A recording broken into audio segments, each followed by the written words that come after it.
Hello बच्चों, let's read the question. The question says describe synthesis phase of cell cycle. Question कह रहा है कि सिंथेसिस फेज को समझाइए सेल साइकिल में. तो as per the question we have the key concept of this question is the concept of this question is synthesis phase. Synthesis phase of the cell cycle. The cell cycle.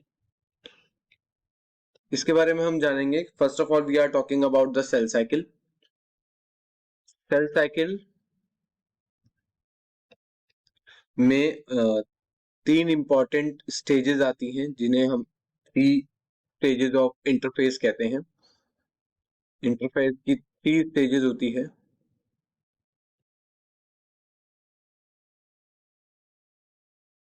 First one is G1 phase.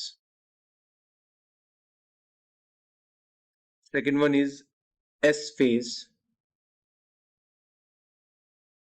And the last one is G2 phase.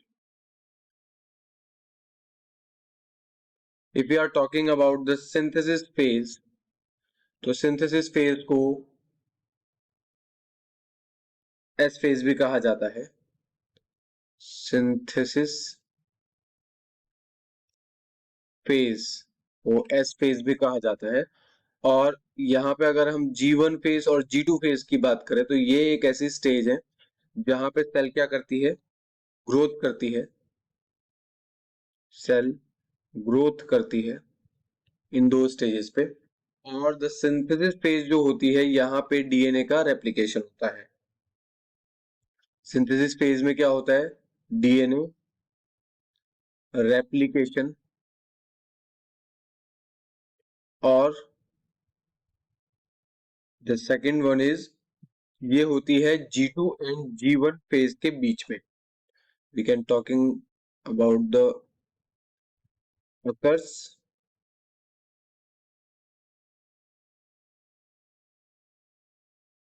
in between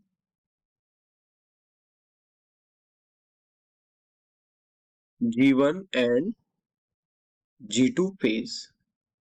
okay, ये DNA replication में help करती है. और sorry, यहाँ पे DNA का replication होता है और ये G1 और G2 फेज के बीच में होती है. क्या है इसका इंपॉर्टेंस? इसका इंपॉर्टेंस है necessary to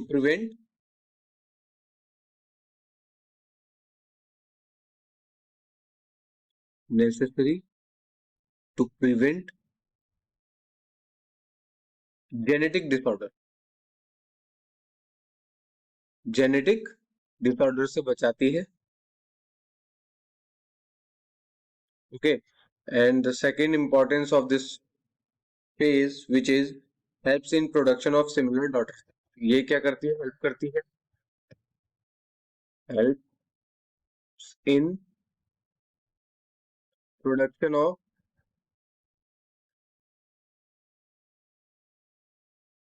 similar daughter cells. Similar daughter cells. So we are talking about the synthesis phase and its important role. So I hope you all understand about the question. Thank you. Good luck.